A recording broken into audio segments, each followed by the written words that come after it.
Construction of यो equilateral हामी triangle and other equilateral geometric triangle figures by बनाउनलाई Origami Eye. यसलाई सानो चित्र बनाउनलाई हामी सुरुमा के गरौँ भन्दा वान फोल्ड गरौँ हैन। वान फोल्ड गरिसकेपछि यो बनेको छ रेक्टेंगल।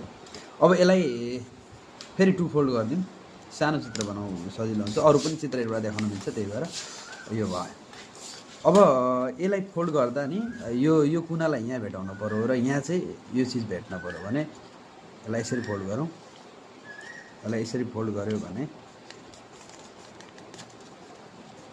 यसलाई यसरी फोल्ड गर्नुभयो भने अब यसलाई टक्क यहाँ लाइन हुने गरी यता घुमाइदिनु भयो। यो भयो हैन, यो इक्विलेटरल ट्रायंगल बनिसक्यो। अब यसबाट अरु पनि फिगरहरु बनाउन सकिन्छ, त्यही भएर यसलाई चाहिँ फेरि घुमाइदिनु भयो भने यतापट्टिबाट घुमाउनु भयो, फेरि यतापट्टि घुमाइयो, यो घुमाइयो भने यो इक्विलेटरल ट्रायंगल त बन्यो। अब यसबाट खोलेर धेरै चित्रहरु देखाउन सकिन्छ अब ज्योमेट्रीमा।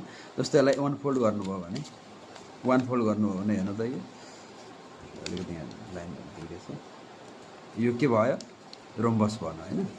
टु फोल्ड गर्नुभयो भने यो के भयो ट्रापेजियम बन्यो। अनि यसलाई चाहिँ यसरी मिलाइयो भने यो टेट्राहेड्रन बन्छ। यसरी मिलायो भने यो के बन्छ टेट्राहेड्रन बन्छ। त्यसैले यसबाट यो एउटा इक्विलेटरल ट्रायंगल बनाउने आइडियाबाट यसबाट धेरै चित्रहरुको बारेमा हामी एक्टिभिटी गराउन सक्छौं। Thank you very much.